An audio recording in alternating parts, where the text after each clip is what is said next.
മീറ്റിംഗിൽ ജോയിൻ ചെയ്തിരിക്കുന്ന എല്ലാവരെയും ക്രിസ്തുയേശുവിന്റെ നാമത്തിൽ സ്വാഗതം ചെയ്യുന്നു. കഴിഞ്ഞ ക്ലാസ്സുകളിൽ നമ്മൾ കുടുംബവും കുടുംബജീവിതവും എന്നുള്ള പരമ്പരയിൽ അനേക വിഷയങ്ങൾ നമ്മൾ പഠിച്ചു.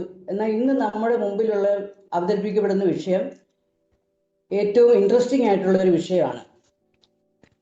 അമ്മ ഒരു ശ്രേഷ്ഠ ദൗത്യം എന്നാണ് നമ്മുടെ വിഷയം. ഈ മീറ്റിംഗിൽ ഇന്ന് ജോയിൻ ചെയ്തിരിക്കുന്ന എല്ലാവരും അമ്മമാരാണ്, അല്ലെങ്കിൽ ഭാവിയിൽ അമ്മമാരാകാനുള്ളവരാണ്. വിവാഹം കഴിഞ്ഞ ഏതൊരു പെൺകുട്ടിയുടെയും സ്വപ്നമാണ് അമ്മയാകുക എന്നുള്ളത്.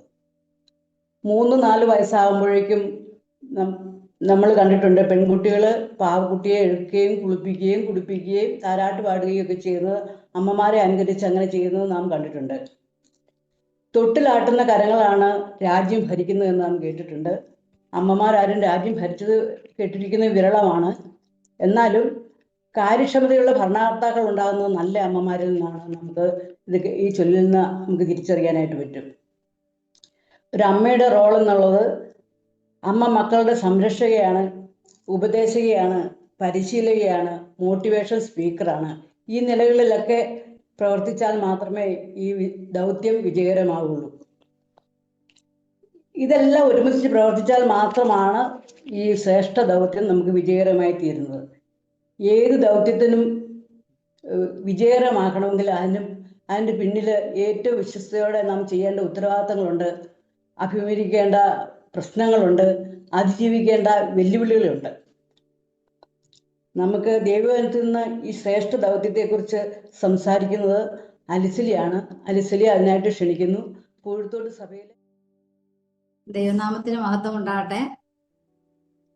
മദർ എ ഗ്ലോറിയസ് മിഷൻ നിങ്ങൾ എല്ലാവരും നമ്മുടെ നോട്ടീസിലൊക്കെ കാണുമായിരിക്കും. അമ്മ ഒരു ശ്രേഷ്ഠ ദൗത്യം. ഇൻട്രൊഡക്ഷനിൽ എൽസമ്മ കുറച്ച് കാര്യങ്ങളൊക്കെ പറഞ്ഞു. അത് വളരെ പ്രധാനപ്പെട്ട കാര്യങ്ങളാണ് പറഞ്ഞത്. നമുക്ക് ഓരോരുത്തർക്കും നമ്മുടെ അമ്മ എത്ര പ്രിയപ്പെട്ടതാണല്ലേ. ചില്ലക്ഷരമില്ലാത്ത ഇല്ലാത്ത ഏറ്റവും മാധുര്യമുള്ള മലയാള പദമാണ് അമ്മ എന്ന് കേട്ടിട്ടുണ്ട്. നാം ഓരോരുത്തർ നമുക്ക് നമ്മുടെ ജീവിതത്തില് പിന്നെ നമ്മളൊന്ന് വീഴാൻ പോയാല്, അല്ലെ മുള്ള് കാലിൽ തൊട്ടാല്, അല്ലെങ്കിൽ നമ്മള് മറ്റെന്തെങ്കിലും ഒരു പെട്ടെന്നുള്ള ഇത് വരുമ്പോൾ നമ്മളെപ്പോഴും അയ്യോ അമ്മയെന്ന് പറയൂലേ. നമ്മുടെ ഉള്ളില് നമുക്ക് അമ്മയായിട്ട് എത്ര വൈകാരിക ബന്ധമുണ്ട്. അമ്മ നമ്മുടെ ഉള്ളില് നമുക്ക് എപ്പോഴും അമ്മ എന്നുള്ള വിചാരമുണ്ട്. എത്ര പ്രായമായാലും, നമുക്ക് എത്ര വയസ്സായാലും, നമ്മൾ അമ്മ വയ്ക്കുമ്പൊക്കെ ആയാലും നമ്മുടെ മനസ്സിൽ എപ്പോഴും അമ്മ എന്നുള്ളൊരു ചിന്തയുണ്ട്. നമുക്ക് അമ്മ എന്ന വാക്ക് പോലും നമുക്ക് എത്ര മധുരമുള്ള ചിന്തകളാണ് ഉണർത്തുന്നത് അല്ലേ. മക്കളുടെ ജീവിതം അമ്മയോട് ഏറ്റവും അടുത്തായിരിക്കുന്നത്, ഏറ്റവും അടുത്താണ് മക്കളുടെ ജീവിതം ഇരിക്കുന്നത്. എന്നെ കേൾക്കുന്ന പലരും അമ്മമാരാണ്, അമ്മയാകാനുള്ളവരാണ് എന്നെനിക്കറിയാം. മക്കളുടെ ജീവിതത്തിൽ ഏറ്റവും അധികം സ്വാധീനം ചെലുത്താൻ കഴിയുന്ന അമ്മമാർക്കാണെന്ന് നമ്മുടെ അനുഭവത്തിൽ നിന്ന് നമുക്ക് അറിയാവുന്ന കാര്യമാണ്. ദൈവം മനുഷ്യന് നൽകിയ ഏറ്റവും വിലയേറിയ അതിമഹത്വമായ അനുഗ്രഹങ്ങളൊന്നാണ് അമ്മ എന്നുള്ളത്. ഒരു വീടിന്റെ ഹൃദയവും ആത്മാവും അമ്മയാണ് എന്ന് പറയാറുണ്ട്. അങ്ങനെ നിങ്ങൾക്ക് തോന്നിയിട്ടില്ലേ? ഭൂമി അതിന്റെ അച്ചുതണ്ടിൽ കറങ്ങുന്നത് നമുക്കറിയാം. അതുപോലെ ഒരു അമ്മയുടെ ചുറ്റുമാണ് വീട്ടിലെ സകല കാര്യങ്ങളും സകലവും കറങ്ങുന്നു എന്ന് പറഞ്ഞാല് അത് ശരിയല്ലേ? അങ്ങനെ നിങ്ങൾ ചിന്തിച്ചിട്ടുണ്ടോ? നല്ല അമ്മ എന്ന് പറയുന്നത് പ്രസവിക്കുന്ന ആൾ മാത്രമല്ല, കുഞ്ഞിനെ പ്രസവിക്കുക എന്ന് മാത്രമല്ല, മറിച്ച് ജീവിത മൂല്യങ്ങൾ കുഞ്ഞിന്റെ ജീവിതത്തിൽ നട്ടുപിടിപ്പിക്കുന്ന ആളാണ് നല്ല അമ്മ. അതുകൊണ്ടാണ് സദൃശവാക്യത്തിൽ അമ്മയുടെ ഉപദേശം മറക്കരുതെന്ന് മക്കളോട് പറഞ്ഞിട്ടുണ്ട് അല്ലേ. അവളുടെ വാക്കുകളും ജീവിതവുമാണ് കുട്ടിയുടെ വഴികാട്ടി. അമ്മയുടെ വാക്ക്, അമ്മയുടെ ജീവിതം ഒക്കെയാണ് മക്കളെ വഴികാട്ടി നല്ല ഇതിൽ നടത്തുന്നത്. ഒരു നല്ല അമ്മയുടെ സ്വാധീനം ഒരു തലമുറ മാത്രമല്ല, പല തലമുറകളെ സ്വാധീനിക്കുമെന്ന് നമുക്കറിയാം. അമ്മമാർ മക്കൾക്ക് വേണ്ടി പ്രൊവൈഡ് ചെയ്യാനല്ല ദൈവം അമ്മമാരെ ആക്കിയിരിക്കുന്നത്, മറിച്ച് അവരെ കുറച്ച് നാളത്തേക്ക് വളർത്താൻ വേണ്ടിയാണ് അമ്മമാരെ ദൈവം ആക്കിയിരിക്കുന്നത്. അമ്മ എന്ന മഹത്തായ ദൗത്യത്തിന്റെ ശ്രേഷ്ഠതയും ഉത്തരവാദിത്വവും പ്രാധാന്യവും നമുക്ക് ചില പോയിന്റുകളിൽ കൂടെ നമുക്ക് നോക്കാം. ഒന്നാമതായി, ദൈവഭക്തിയായ അമ്മ. നല്ല ഒരമ്മ ദൈവഭക്തിയായ അമ്മയായിരിക്കും. നല്ല ദൈവഭക്തി എന്ന് പറയുമ്പോൾ ദൈവഭയം ഉള്ള അമ്മയായിരിക്കും നല്ലൊരമ്മ. ഈ ദൈവഭയം എന്ന് നമ്മൾ ഭയത്തെക്കുറിച്ച് നമ്മൾ ആലോചിച്ചാൽ ദൈവത്തെക്കുറിച്ചുള്ള അറിവിൽ നിന്ന് ഉളവാകുന്ന ബഹുമാനമാണ് ദൈവഭയം. ദൈവത്തെക്കുറിച്ചുള്ള അറിവിൽ നിന്ന് ഉളവാകുന്ന ബഹുമാനമാണ് ദൈവഭയം. അപ്പൊ ദൈവത്തെക്കുറിച്ചുള്ള ദൈവത്തെക്കുറിച്ച് നമ്മുടെ സർവശക്തി, സർവജ്ഞാനം, ദൈവത്തിന്റെ പരമാധികാരം എന്നതിനെ കുറിച്ചൊക്കെ നമ്മൾ അറിയുമ്പോൾ നമുക്ക് അങ്ങനെ കൂടുതൽ ദൈവത്തെക്കുറിച്ച് അറിയുമ്പോൾ നമുക്ക് ദൈവത്തെ കൂടുതൽ ഭയം വരും, അല്ലെ? ഇങ്ങനെ ഈ ദൈവത്തെക്കുറിച്ചുള്ള തന്റെ ജീവിതത്തിലൂടെ ദൈവത്തിന്റെ വിശ്വസ്തത, സർവശക്തി, പരമാധികാരം ഒക്കെ അനുഭവിച്ചറിയുന്ന ഒരമ്മ ഒരു കുടുംബത്തിന്റെ ഏറ്റവും വലിയ നന്മയാണ് നമുക്ക് പറയാൻ കഴിയും. അവൾ ദൈവത്തോട് ചേർന്ന് നിൽക്കുന്ന ഒരാളായിരിക്കും. അതുകൊണ്ട് നമ്മൾ ദാനിയേലിന്റെ പുസ്തകം 11:32 ഇങ്ങനെ വായിക്കുന്നുണ്ട്, എങ്കിലും ദൈവത്തെ അറിയുന്ന ജനം ഉറച്ചു നിന്ന് വീര്യം പ്രവർത്തിക്കും. അല്ലെ? ദൈവജനം പ്രതിസന്ധി നേരിടുന്ന അവസരത്തിലാണ് ഇങ്ങനെ അവിടെ അങ്ങനെ പറയുന്നത്. കുടുംബത്തില് പ്രയാസങ്ങളും പ്രതിസന്ധികളൊക്കെ ഉണ്ടാകുമ്പോൾ ദൈവത്തെ അറിയുന്ന ഒരമ്മ കുടുംബത്തിന്റെ ആത്മീയ ശക്തിയാണ് നമുക്ക് പറയാൻ പറ്റും. ദൈവത്തെ അറിയുന്ന ഒരമ്മ. അങ്ങനെയുള്ള അമ്മയുടെ ജീവിതം മക്കൾക്ക് ഒരനുഗ്രഹമായിരിക്കും, അത് നമുക്ക് സംശയമില്ല. മക്കളുടെ ജീവിതത്തിലെ പ്രശ്നങ്ങളിലും പ്രതിസന്ധികളിലും ദൈവം മതിയായവനാണെന്ന് മക്കളെ ബോധ്യപ്പെടുത്തുന്ന ഒരാളാണ് അമ്മ. പ്രശ്നങ്ങളും പ്രതിസന്ധികളും ഒക്കെ നമ്മുടെ ജീവിതത്തിൽ വന്നുകൊണ്ടിരിക്കും. അപ്പോൾ അത് മക്കളിൽ നമുക്ക് അതൊക്കെ ദൈവം മതിയായവനാണ്, നമുക്ക് അതെല്ലാം നൽകി തരുവാൻ ദൈവം മതിയായവനാണെന്ന് മക്കൾക്ക് ബോധ്യം വരുത്തുന്ന ആളാണ് അമ്മ. അതുപോലെ ദൈവഭക്തിയായ ഒരു അമ്മയെ കുറിച്ച് നമ്മൾ ചിന്തിച്ചാൽ വചനവുമായി സമയം ചെലവഴിക്കുന്ന ഒരമ്മയാണ് ദൈവഭക്തിയായ അമ്മ. വാക്കുകളേക്കാൾ അവരുടെ ജീവിതമാണ് മക്കളെ എപ്പോഴും സ്വാധീനിക്കുന്നത് നമുക്കറിയാം. ദൈവം സർവജ്ഞാനിയാണെന്നും നമ്മെ കരുതുന്നവനാണെന്നും ദൈവത്തെ ആശ്രയിക്കുമ്പോൾ എല്ലാം നന്മയ്ക്കാക്കി തീർക്കുവാൻ അവന് കഴിയുമെന്നും ചെറുപ്പം മുതലേ നമുക്ക് പറ്റിയ സന്ദർഭങ്ങൾ ലഭിക്കുമ്പോൾ പറഞ്ഞ് അവരെ ബോധ്യപ്പെടുത്തണം. നമുക്ക് ഈ നമ്മുടെ കൂടെയാണ് മക്കളുള്ളത്. ചെറിയ കാലത്തൊക്കെ നമ്മുടെ കൂടെയാണ് മക്കളുള്ളത്. പല സന്ദർഭങ്ങൾ വരുമ്പോൾ ഇവർക്കിങ്ങനെ ദൈവത്തെക്കുറിച്ചും ദൈവത്തെക്കുറിച്ചൊക്കെ പറഞ്ഞു കൊടുക്കാനുള്ള പല അവസരങ്ങൾ അമ്മമാർക്ക് ലഭിക്കും. അപ്പൊ നമ്മൾ അതിനെക്കുറിച്ചൊക്കെ പറഞ്ഞു കൊടുത്ത് അവർക്കങ്ങനെ ദൈവത്തെക്കുറിച്ചുള്ള ബോധ്യം ചെറുപ്പത്തിലേ ഉണ്ടായിക്കൊണ്ട് വരാണ്ട് ശ്രമിക്കണം. എന്ത് വന്നാലും ദൈവത്തിന്റെ കർത്താവിന്റെ അടുത്തേക്ക് ചെല്ലുവാനായിട്ട് അവരെ നമ്മൾ ശീലിപ്പിക്കുന്നത് ചെറുപ്പത്തിലെ തന്നെ ശീലിപ്പിക്കാൻ നമ്മൾ ശ്രമിക്കണം. ഇപ്പൊ ഈ കാലങ്ങളിൽ എക്സാം റിസൾട്ട്, ജോലി ലഭിക്കാത്തത്, ജോലിയുടെ സ്ട്രെസ്, ഇതെല്ലാം അവർ വലിയ ഹൃദയ സംഘർഷം ഉണ്ടാക്കുന്ന കാലമാണെന്ന് നമുക്കറിയാം. ഇങ്ങനെയുള്ള സന്ദർഭങ്ങളിൽ സകല ബുദ്ധിയും കവിയുന്ന ദൈവസമാധാനത്തിനായി ദൈവത്തിൽ മാത്രം ആശ്രയിക്കുവാനായിട്ട് നാം അവരെ സ്നേഹത്തോടെ ഉപദേശിക്കുകയും പ്രാർത്ഥിക്കുകയും അവരെ ചേർത്ത് പിടിക്കുകയും ഒക്കെ ചെയ്യേണ്ടത് അമ്മമാരാണ്. അതുപോലെ പ്രാധാന്യമുള്ളതാണ് സഭാജീവിതം. സഭയിൽ പോവുക എന്നുള്ളത് ഒരു ഓപ്ഷൻ അല്ല എന്നുള്ള കാര്യം മക്കൾ മനസ്സിലാക്കണം. അത് മനസ്സിലാക്കുന്നത് അമ്മമാരിൽ കൂടിയാണ്. നമ്മൾ എത്രത്തോളം സഭാപ്രവർത്തനങ്ങളിൽ ആക്റ്റീവായിട്ട് ഇടപെടുന്നുണ്ടോ എന്നുള്ളത് പ്രാധാന്യമുള്ള കാര്യമാണ്. സഭ മക്കളുടെ ജീവിതത്തിൽ സ്വാധീനമായി തീരണമെങ്കിൽ ആദ്യം അത് നമ്മളുടെ ജീവിതത്തിൽ സ്വാധീനമായി തീരേണ്ട ആവശ്യമുണ്ട്. ഇന്നത്തെ അമ്മമാരെ മക്കൾ കാണുന്നത് മിക്കവാറും മൊബൈലിൽ കാണുന്ന ദൃശ്യങ്ങളിൽ പരമാവധി സമയം ചെലവഴിക്കുന്ന വ്യക്തികളായിട്ടാണ്. ഇത് കുഞ്ഞുങ്ങൾക്ക് വളരെ തെറ്റായ ഒരു സന്ദേശമാണ് നൽകുന്നത് എന്ന് നമുക്കറിയാം. മക്കളോടൊപ്പം സമയം ചെലവഴിക്കാത്ത അമ്മയ്ക്ക് മക്കളോട് അത് ചെയ്യണമെന്ന് പറയാനുള്ള ധാർമ്മിക അവകാശം നഷ്ടപ്പെടുത്തുകയാണ് അവർ ചെയ്യുന്നത്. ഈ മേഖലയിൽ നമുക്ക് ഗൗരവമായിട്ട് ഉള്ള തിരുത്തുകൾ വരുത്തുവാനായിട്ട് നമുക്ക് ശ്രമിക്കാം. രണ്ടാമത്തെ പോയിന്റിലേക്ക് നമുക്ക് വരാം. നല്ല അമ്മ ദൈവവചനത്തിൽ മക്കളെ അഭ്യസിപ്പിക്കുന്ന അമ്മയായിരിക്കും. ദൈവവചനത്തിൽ വളർത്തുന്നത് അമ്മയുടെ ഉത്തരവാദിത്വമാണ്.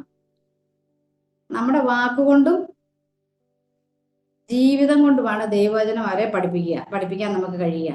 ഒരമ്മയുടെ സത്യസന്ധമായ ജീവിതമാണ് മക്കളിലുള്ള ദൈവവചന സ്വാധീനം എന്ന് നമുക്ക് ചിന്തിച്ചാൽ മനസ്സിലാവും.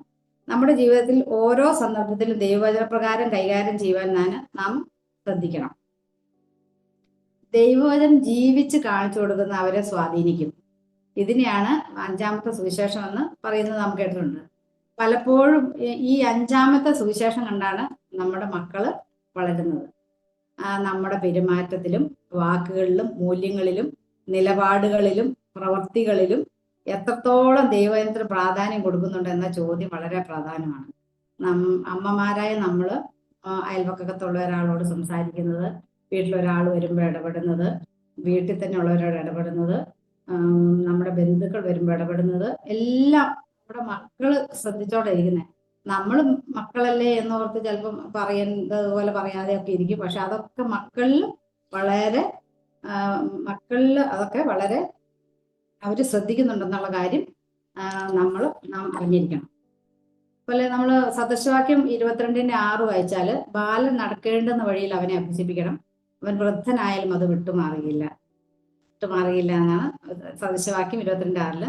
ഒരു കുട്ടി പോകേണ്ടുന്ന വഴി കാണുന്നത് പലപ്പോഴും നമ്മുടെ ജീവിതത്തിലൂടെയാണ്. അവരുടെ ജീവിതത്തിന് ഒരു ആത്മീയ അടിസ്ഥാനം അമ്മമാരായ നാം ഇടേണ്ടതാണ്. പിന്നെ ആവർത്തന പുസ്തകം 6:6-7 വായിച്ചാല് ഇങ്ങനെയാണ്: ഇന്ന് ഞാൻ നിന്നോട് കൽപ്പിക്കുന്ന ഈ വചനങ്ങൾ നിന്റെ ഹൃദയത്തിൽ ഇരിക്കണം. നീ അവയെ നിന്റെ മക്കൾക്ക് ഉപദേശിച്ചു കൊടുക്കുകയും നീ വീട്ടിലിരിക്കുമ്പോഴും വഴി നടക്കുമ്പോഴും കിടക്കുമ്പോഴും എഴുന്നേൽക്കുമ്പോഴും അവയെക്കുറിച്ച് സംസാരിക്കുകയും വേണം. ഇതിൽ നമ്മൾ വായിക്കുമ്പോൾ നിന്റെ ഈ വചനങ്ങൾ നിന്റെ ഹൃദയത്തിൽ ഇരിക്കണം. വചനങ്ങൾ എങ്ങനെയാ ഹൃദയത്തിൽ ഇരിക്കുന്നത്? നമ്മുടെ ഹൃദയത്തിലുള്ള കാര്യമാണ് എപ്പോഴും നമ്മുടെ പുറത്തേക്ക് വരുള്ളൂ. നമ്മൾ വീട്ടില് നമ്മുടെ ഹൃദയത്തിലിരിക്കുന്ന നമ്മുടെ ചിന്തകളാണ് നമ്മുടെ വായിൽ കൂടെ പുറത്തേക്ക് വരുന്നത്, നമ്മുടെ പ്രവൃത്തിയിൽ കൂടെ എല്ലാം വരുന്നത് നമ്മുടെ ഹൃദയത്തിലുള്ളതാണ്. അപ്പൊ ഇവിടെ പറയുന്നത് നീ ഹൃദയത്തിൽ ഇരിക്കണം, നിന്റെ മക്കൾക്ക് ഉപദേശിച്ചു കൊടുക്കുകയും നീ വീട്ടിൽ ഇരിക്കുമ്പോഴും വഴി നടക്കുമ്പോഴും കിടക്കുമ്പോഴും എഴുന്നേൽക്കുമ്പോഴും അവയെക്കുറിച്ച് സംസാരിക്കുകയും വേണം. ദൈവവചനം വായിക്കുകയും പഠിക്കുകയും ഒക്കെ ചെയ്യുമ്പോഴാണ് ഇത് നമ്മുടെ ഹൃദയത്തിലാകുന്നത്. നമ്മൾ വാക്യങ്ങൾ കാണാതെ പഠിക്കും, അപ്പൊ നമ്മുടെ ഹൃദയത്തിലാകും. ഇതിങ്ങനെ ഹൃദയത്തിലിരിക്കുന്ന ഒരു കാര്യമാണ് നമുക്ക് പ്രാക്ടിക്കലായിട്ട് മക്കൾക്ക് തക്ക സമയത്ത് അത് ജീവിതത്തിൽ അപ്ലൈ ചെയ്യാനായിട്ട് നമുക്കും കഴിയുള്ളൂ, കൂടാതെ നമ്മുടെ മക്കൾക്കും അത് നമുക്ക് പറഞ്ഞു കൊടുക്കാനായിട്ട് കഴിയുള്ളൂ. ഒരു ഉദാഹരണമായിട്ട് പറഞ്ഞാൽ 1 കൊരിന്ത്യർ 10:31 നിങ്ങൾ തിന്നാലും കുടിച്ചാലും എന്ത് ചെയ്താലും ദൈവനാമ മഹത്വത്തിനായിട്ട് ചെയ്യുവീനെന്ന് പറയുന്നുണ്ട്. അപ്പോൾ ചില അമ്മമാര് വീട്ടമ്മയായിരിക്കാം, ചില നേഴ്സുമാരായിരിക്കാം, ചില ടീച്ചർമാരായിരിക്കാം, അങ്ങനെ ജോലി ചെയ്യുന്ന അമ്മമാരുണ്ട്, വീട്ടിലുള്ള അമ്മമാരുണ്ട്. നമ്മൾ എന്ത് ചെയ്താലും ദൈവനാമ മഹത്വത്തിനായിട്ട് ചെയ്യുക എന്നുള്ളൊരു ഈ വാക്യത്തിന്റെ അടിസ്ഥാനത്തിൽ നമ്മുടെ ഹൃദയത്തിലുണ്ടെങ്കിൽ നമ്മുടെ ജോലിയോടുള്ള സമീപനം തന്നെ നമുക്ക് വ്യത്യാസമായിരിക്കും. അത് നമ്മുടെ ഹൃദയത്തിലിരിക്കുമ്പോൾ. കൂടാതെ നമ്മൾ അങ്ങനെയുള്ള സന്ദർഭങ്ങൾ ജീവിതത്തിൽ വരുമ്പോൾ മക്കൾക്ക് നമ്മുടെ ഇത് നമ്മുടെ ഹൃദയത്തിലുള്ളതുകൊണ്ട് അവരുടെ ജീവിതത്തിലും ഇങ്ങനെയുള്ള എന്തെങ്കിലും ഇതൊക്കെ വരുമ്പോൾ നമ്മൾ പറഞ്ഞു കൊടുക്കും. അവർ ഭക്ഷണം കഴിക്കുമ്പോൾ, കളിക്കാൻ പോകുമ്പോൾ, TV കാണുമ്പോൾ, അങ്ങനത്തെ ചില ഇതൊക്കെ വരുമ്പോൾ നമുക്ക് ഇങ്ങനെയുള്ള ഈ കാര്യങ്ങൾ നമുക്ക് പ്രായോഗിക വശങ്ങൾ അവർക്ക് പറഞ്ഞു കൊടുക്കാൻ കഴിയും. അപ്പൊ നമ്മുടെ ഹൃദയത്തിലാണ് ആദ്യം ഈ വചനം ഇരിക്കേണ്ടത്. എന്നാലാണ് നമുക്ക് തക്ക സമയത്ത് അത് പറഞ്ഞു കൊടുക്കാനായിട്ട് കഴിയുള്ളൂ. അല്ല, നമ്മൾ വേറൊരു വാക്യത്തിന്റെ കൊലോസ്യർ 3:23 ഞാൻ 2 വാക്യം എടുത്തേ ഉള്ളൂ. നിങ്ങൾ ചെയ്ത് നോക്കിയ മനുഷ്യർക്കെന്നല്ലോ കർത്താവിന് ഒന്നോണം മനസ്സോടെ ചെയ്യുക. പല കാര്യങ്ങളും ചെയ്യാൻ പലർക്കും മടിയാണ് എപ്പോഴും. മക്കൾക്ക് മടിയുണ്ട്, നമുക്ക് മടിയുണ്ട്. അപ്പൊ ഇങ്ങനെ മനസ്സോടെ കർത്താവിനൊന്നാണ് നമ്മൾ ജോലി ചെയ്താലും വീട്ടിലെ ജോലി ചെയ്താലും മടുപ്പ് വരുമ്പോഴൊക്കെ നമ്മൾ കർത്താവിനൊന്നാണ് മനസ്സോടെ ചെയ്യുക എന്നൊരു നമ്മുടെ ഹൃദയത്തിലുണ്ടെങ്കിൽ നമുക്കത് മനസ്സോടെ ചെയ്യാൻ ഉത്സാഹം തോന്നും. കർത്താവ് ചെയ്യുമ്പോൾ നമുക്ക് ഉത്സാഹമാണ്. നമുക്ക് മറ്റുള്ളവർക്ക് ചെയ്യുമ്പോഴാണ് നമുക്ക് ഉത്സാഹക്കുറവ് വരുന്നത്. അതുകൊണ്ട് നമുക്ക് അങ്ങനെ ചെയ്യാൻ സാധിക്കും. അപ്പൊ മക്കളിങ്ങനെ മടി പിടിച്ചിരിക്കുക പഠിക്കാൻ, അല്ലെങ്കിൽ വേറെ എന്തെങ്കിലും കാര്യത്തിൽ മടി പിടിച്ചിരിക്കുമ്പോൾ നമുക്കത് അവരോട് പറയാം, നിങ്ങൾ കർത്താവിനെന്താണ് അങ്ങനെ ചെയ്യണം, അങ്ങനെ ചിന്തിച്ച് ചെയ്ത് അന്നേരം നമുക്ക് ഉത്സാഹം വരും എന്നൊക്കെ നമുക്ക് മക്കളോട് പറഞ്ഞു കൊടുക്കാൻ സാധിക്കും. അങ്ങനെ പല വാക്യങ്ങളെടുത്ത് നമുക്ക് അങ്ങനെ പ്രായോഗിക തലത്തിലേക്ക് കൊണ്ടുവരുന്ന കാര്യം നമ്മൾ പഠിക്കുന്നുണ്ട്, നമ്മൾ ചിന്തിക്കാറുമുണ്ട്. അതുപോലെ വിജയങ്ങളും പരാജയങ്ങളും ഒക്കെ ജീവിതത്തിൽ വരുമ്പോൾ ശരിയായ രീതിയിൽ അത് നേരിടാനായിട്ടൊക്കെ അഭ്യസിപ്പിക്കേണ്ട ഉത്തരവാദിത്വം അമ്മമാർക്കാണുള്ളത്. അതുപോലെ വിജയം വരുമ്പോൾ ഒരുപാട് പേര് അഭിനന്ദിക്കും. നമ്മളെ അഭിനന്ദിക്കുമ്പോൾ ഈ കുഞ്ഞുങ്ങൾ ഇവരുടെ ഹൃദയത്തിൽ വന്ന് ഇവര് ഹൃദയത്തിൽ അറിയാതെ അഹങ്കാരമൊക്കെ ഇവർക്കുണ്ട്, അവർ പോലും അറിയില്ല. അപ്പൊ നമ്മൾ ഇവരോട് പറഞ്ഞു കൊടുക്കണം, നിങ്ങളത് ഹൃദയത്തില് ദൈവത്തിന് നന്ദി പറയാൻ ഇവരെ പഠിപ്പിക്കണം. ഹൃദയത്തിൽ ദൈവത്തിന് നന്ദി പറയാൻ പഠിപ്പിക്കണം. അതായത് നമ്മൾ പുറമേ നന്ദിയൊക്കെ പറയുമായിരിക്കും, പക്ഷെ ഹൃദയത്തിൽ ഉള്ള നന്ദിയാണ് ദൈവത്തിന് ശരിക്കും നമ്മൾ പറയേണ്ടത്. കാരണം അങ്ങനെ പറയുമ്പോഴാണ് നമ്മുടെ ഹൃദയത്തിൽ അഹങ്കാരമില്ല, ദൈവം തന്നാണുള്ള കറക്റ്റായിട്ടുള്ള ചിന്ത നമുക്ക് വരുന്നത്. അതുപോലെ പരാജയങ്ങളും ജീവിതത്തിൽ വരാം അല്ലെ. ദൈവം നമ്മെ അപ്പോൾ നമുക്ക് പറയാം ദൈവം നമ്മെ കൈവിടില്ല എന്ന ബോധ്യം നൽകി ദൈവത്തെ ആശ്രയിക്കാനുള്ള ചില കാര്യങ്ങളൊക്കെ അവർക്ക് പറഞ്ഞു കൊടുക്കാം. ചില കുട്ടികളൊക്കെ ചില എന്തെങ്കിലും കോഴ്സിനോ അഡ്മിഷൻ കിട്ടുന്നതിനൊക്കെ വേണ്ടി വളരെ ഹാർഡ് വർക്ക് ചെയ്ത് ആഗ്രഹിച്ച് കഠിനാധ്വാനം ചെയ്ത് പഠിച്ചൊക്കെ അവർക്ക് ഒരു പക്ഷെ കിട്ടിയില്ല എന്ന് വരും. അപ്പോഴൊക്കെ അവർ നിരാശരായി വളരെ ദുഃഖിതരായിട്ടൊക്കെ അതുപോലെ ഒരു പ്രാവശ്യമല്ല, ചിലപ്പോൾ 2 പ്രാവശ്യമല്ല, അങ്ങനെ കിട്ടിയില്ല എന്നൊക്കെ വരും നമ്മുടെ ജീവിതത്തിൽ. അങ്ങനെ നമ്മുടെ മക്കളുടെ ജീവിതത്തിലൊക്കെ വരുന്ന അനുഭവങ്ങളൊക്കെ പല അമ്മമാർക്കും ഉണ്ടാവും. അങ്ങനെയൊക്കെ വരുന്ന സമയത്ത് സർവശക്തനായ ദൈവം, അത് ദൈവമാണ് കാര്യങ്ങളൊക്കെ നിയന്ത്രിക്കുന്നതെന്നും ഇത് നന്മയ്ക്കാണോ തിന്മയ്ക്കാണോ ഉള്ളതെന്ന് നമുക്ക് അറിഞ്ഞുകൂടുക കാര്യങ്ങൾ.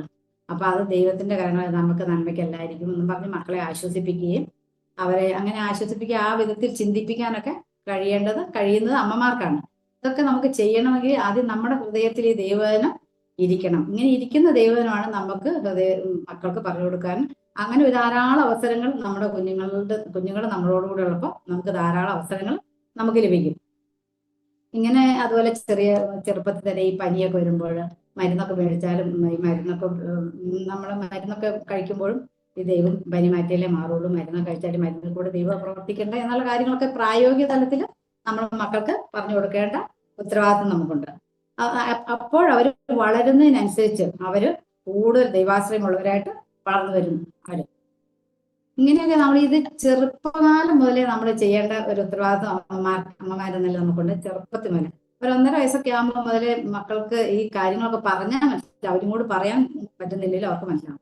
അപ്പൊ തന്നെ ഒരു പൂവ് ഉണ്ടായാലും ഈ പൂവ് ആരുണ്ടാക്കിയതാണ്, അതുപോലെ ഒരു പക്ഷിയെ കണ്ട ഈ പക്ഷി ദൈവം ഉണ്ടാക്കി, അങ്ങനെയൊക്കെ പറയുമ്പോൾ ഇവരുടെ ഉള്ളില് സൃഷ്ടിതാവായ ദൈവത്തെ കുറിച്ചുള്ള ഒരു ബോധം ഇവർക്ക് ചെറുതായിരിക്കുമ്പോഴേ വരാൻ തുടങ്ങും. ഇതൊക്കെ അമ്മമാർക്കാണ് ചെയ്യാൻ കഴിയുന്നത്. കാരണം അമ്മമാരുടെ കൂടെയാണ് എപ്പോഴും മക്കളുള്ളത്.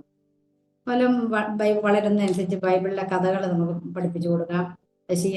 ശീലങ്ങൾ അഭ്യസിപ്പിക്കാം. ഉറങ്ങുന്നതിന് മുമ്പ് പ്രാർത്ഥിച്ച് കിടക്കണം, ഭക്ഷണം കഴിക്കുന്നതിന് മുമ്പ് പ്രാർത്ഥിക്കണം എന്നുള്ള ശീലങ്ങളൊക്കെ അമ്മമാർക്കേ അതൊക്കെ പഠിപ്പിക്കാൻ കഴിയുള്ളൂ. ഒരു വല്യമ്മയ്ക്കോ ഒരു സെർവന്റിനോ ഒരു വിശ്വാസിയായ സെർവന്റിനോ ഒന്നും ഇത് പഠിപ്പിക്കാൻ കഴിയില്ല. ഇത് അമ്മയ്ക്കാണ് ഇങ്ങനത്തെ ശീലങ്ങളൊക്കെ മക്കളുടെ ജീവിതത്തിൽ പഠിപ്പിക്കാൻ കഴിയുള്ളൂ. അത് ഓരോ അമ്മമാർക്കും ശരിയായിട്ട് അറിയാവുന്ന കാര്യമാണ്. പിന്നെ നമ്മൾ വേറെ കാര്യം ശ്രദ്ധിക്കേണ്ടതെന്ന് വെച്ചാൽ വളരുന്നതനുസരിച്ച് ദൈവവചനത്തിന്റെ പ്രാധാന്യം മക്കൾക്ക് പറഞ്ഞു കൊടുക്കണം. വളർച്ചയുടെ അതനുസരിച്ചാണ് നമ്മൾ പറഞ്ഞു കൊടുക്കേണ്ടത്. പ്രാധാന്യം പറഞ്ഞു കൊടുത്ത് നമ്മൾ അവരെ ശീലിപ്പിക്കണം. അതുപോലെ കളിക്കാനും പഠിക്കാനും ടി വി കാണാനും ഒക്കെ നമ്മൾ സമയം സമയം ഉപയോഗിക്കുന്നവരാ. അതുപോലെ നമ്മുടെ ദൈവവചനം വായിക്കുവാനും പ്രാർത്ഥിക്കുവാനും സമയം മാറ്റി വെക്കുവാനായിട്ട് മക്കളെ നമ്മളെ ശീലിപ്പിക്കാനുള്ള ഉത്തരവാദിത്വം അമ്മമാർക്കുണ്ട്. എല്ലാ കാര്യങ്ങളും അതൊക്കെ ചെയ്യാൻ അവർക്ക് നല്ല ഉത്സാഹം. പക്ഷേ ഇത് ചെയ്യാൻ സാധാരണ ഒരു മടിക്കും. എന്നാൽ അതിന്റെ ഉത്തരവാദിത്വമൊക്കെ അമ്മമാരാണ് ശരിയായിട്ട് ചെയ്യേണ്ടത്. ദൈവവചനത്തിൽ വളർത്തുവാനുള്ള ഉത്തരവാദിത്വം അമ്മമാർ. അല്ലെ നമ്മൾ ഒരു കാര്യം ചിന്തിച്ചാൽ നമുക്ക് സ്കൂൾ വിദ്യാഭ്യാസത്തിന് വളരെ പ്രാധാന്യം കൊടുക്കുന്ന കാലമാണിത്. ഈ സ്കൂൾ വിദ്യാഭ്യാസം വളരെ ആവശ്യമാണ് നമുക്ക് ഈ ലോകത്ത് ജീവിക്കാൻ. നമുക്ക് ജോലിയും കാര്യങ്ങളൊക്കെ ആവശ്യമുണ്ട്. എന്നാൽ ഇതിനെക്കാട്ടിലും പ്രാധാന്യം ആത്മീയ വിദ്യാഭ്യാസത്തിനാണെന്ന് പറഞ്ഞു കൊടുത്ത് മനസ്സിലാക്കാൻ കഴിയുന്ന അമ്മയ്ക്ക് മാത്രമേ കഴിയൂ. വേറെ എവിടെ നിന്നും അവർക്കത് കിട്ടില്ല. കാരണം സ്കൂൾ വിദ്യാഭ്യാസം കാര്യമായിട്ട് നമ്മൾ ചെയ്യണമെന്നുള്ള കാര്യം സ്കൂളിൽ നിന്ന് ഇങ്ങനെ കേട്ടുകൊണ്ടിരിക്കും. പക്ഷെ ഈ ഒരു കാര്യം അമ്മമാര് നമ്മൾ അവരുടെ ഹൃദയത്തിൽ ഇട്ട് കൊടുത്താൽ മാത്രമേ അത് അങ്ങനെ ചെയ്യാൻ മക്കൾക്ക് കഴിയുള്ളൂ. ഒരമ്മ ദൈവവചനം വായിക്കുന്നതും അനുസരിക്കുന്നതും പ്രശ്നങ്ങളിലും പ്രതിസന്ധികളിലും ദൈവത്തിൽ ആശ്രയിക്കുകയും ദൈവസന്നിധിയിൽ കരയുന്നതും പ്രാർത്ഥിക്കുന്നതും ഇതൊക്കെ കാണുമ്പോൾ ദൈവവിശ്വാസം നമ്മുടെ മക്കളുടെ ഹൃദയങ്ങളിൽ പതുക്കെ ഉറച്ചു. ഇങ്ങനെയൊക്കെ ചെയ്യുമ്പോൾ മാത്രമേ മക്കളുടെ ഹൃദയത്തിൽ ദൈവവിശ്വാസം ഉറച്ചു വരുള്ളൂ. അതുപോലെ തെറ്റ് തിരുത്തുക, നമ്മൾ ശിക്ഷിക്കുക, അങ്ങനത്തെ കാര്യങ്ങളൊക്കെ നമ്മൾ ചെയ്യുമല്ലോ.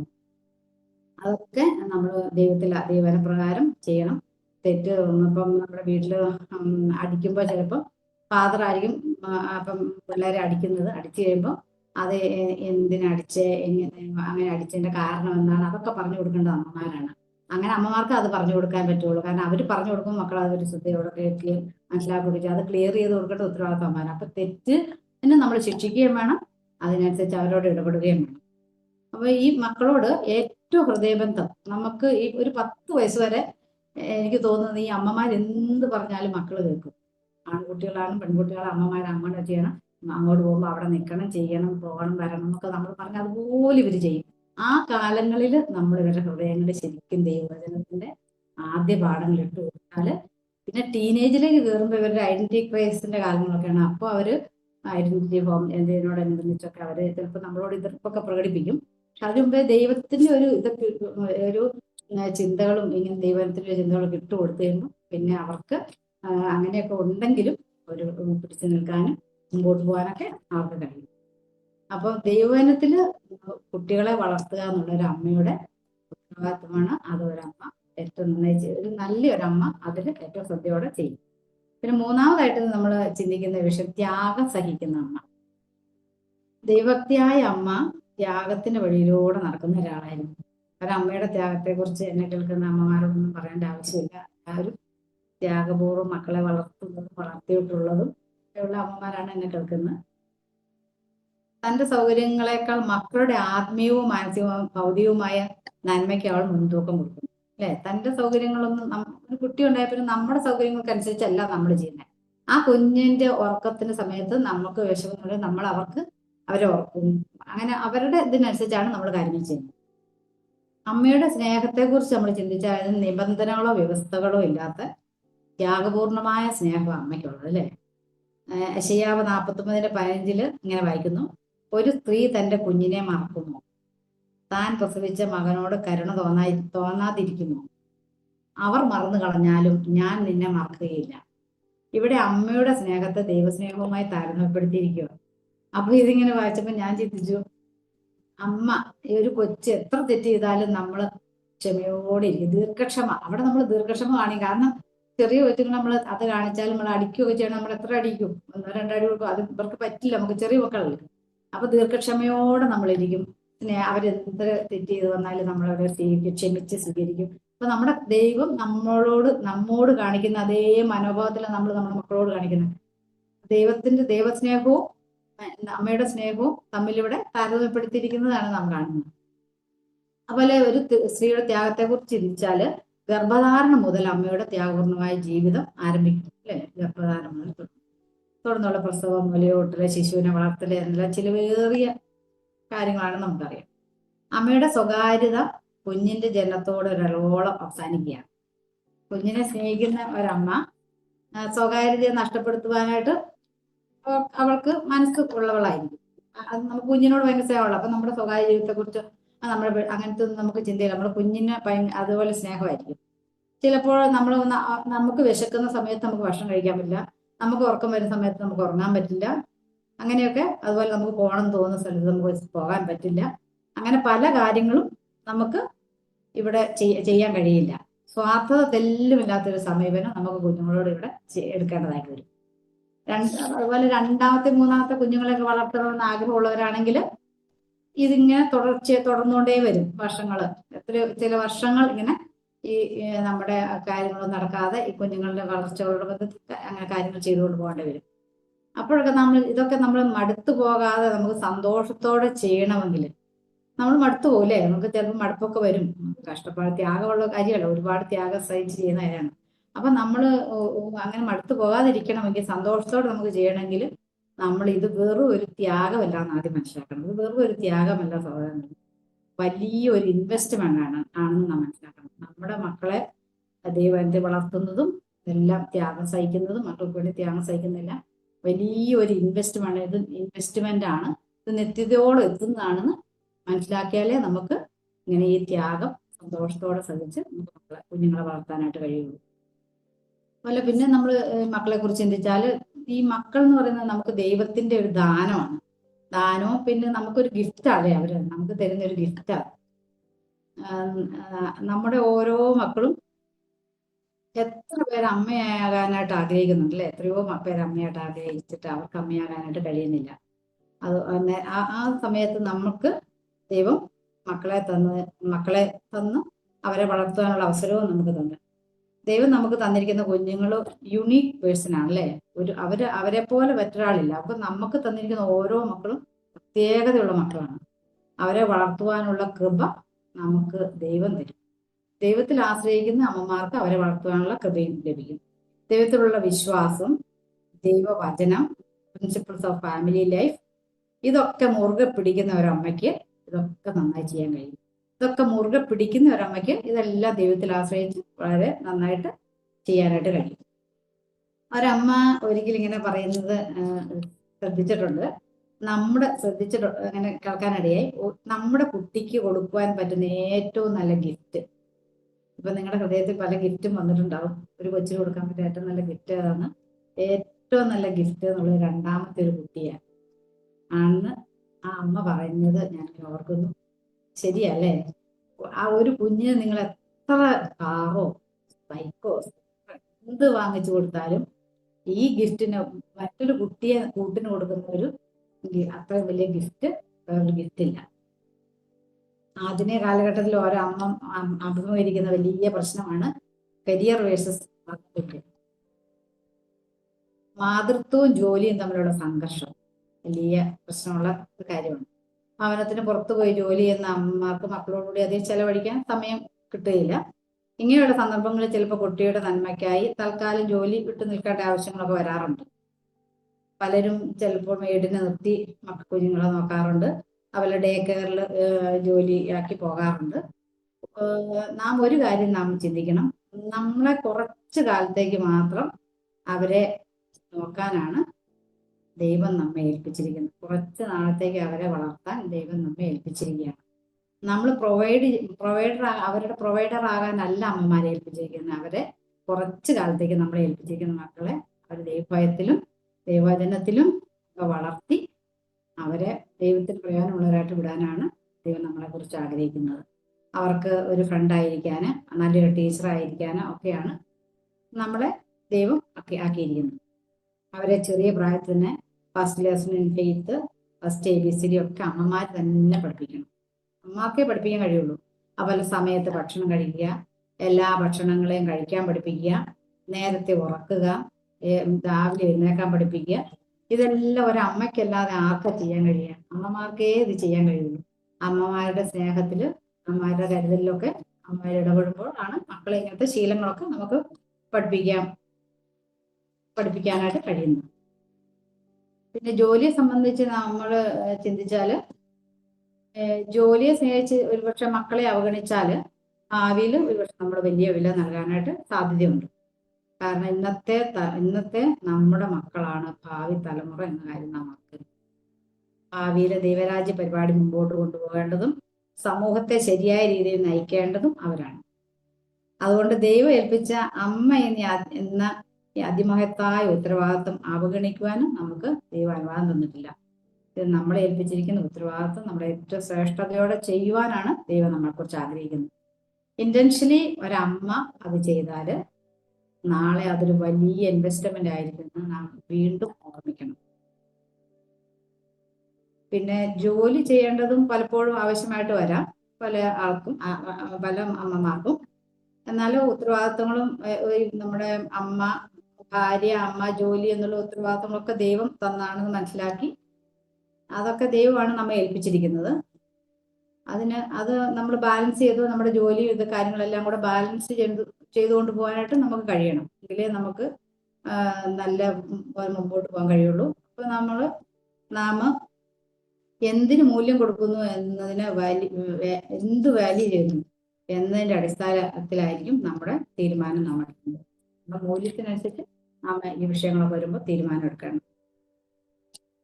എന്നാൽ മറ്റൊന്ന് ചിന്തിച്ചാൽ, ഈ വിധത്തിൽ ത്യാഗം ഒന്നും ചെയ്യുവാൻ മനസ്സില്ലാത്ത, വിവാഹമേ വേണ്ട എന്ന സ്വാർത്ഥ തീരുമാനത്തിലേക്ക് എത്തിച്ചേർന്ന ഒരു തലമുറയാണ് നമ്മുടെ മുമ്പിൽ ഉള്ളത്. ഒരു വശത്ത് ത്യാഗം സഹിക്കുന്ന അമ്മമാരെന്ന് ത്യാഗമേ വേണ്ട, വിവാഹമേ വേണ്ട എന്ന് ചിന്തിക്കുന്ന ഒരു തലമുറയാണ് നമ്മുടെ മുമ്പിലുള്ളത്. സൃഷ്ടിയിലെ ദൈവം ഏൽപ്പിച്ച വലിയ ഉത്തരവാദിത്വമാണ് ഗർഭധാരണവും പ്രസവവും തലമുറകളെ വളർത്തുക എന്നുള്ളതൊക്കെ. അതിനെ മറക്കുവാനായിട്ട് നമുക്ക് പറ്റില്ല, മറക്കുവാനായിട്ട് ദൈവം ആഗ്രഹിക്കുന്നില്ല. ഉത്തരവാദിത്തോടുള്ള ഏത് അവഗണനയും ദൈവത്തിന്റെ ലക്ഷ്യത്തോടുള്ള മറുതലിപ്പും മാനവകുലത്തിന്റെ നിലനിൽപ്പിനെ തന്നെ ചോദ്യം ചെയ്യുന്നതാണെന്ന് നമുക്ക് ഓർമ്മിക്കാനായിട്ട് കഴിയും. നമ്മുടെ ഉത്തരവാദിത്വം നമുക്ക് ചെയ്യുവാനായിട്ട് കഴിയണം.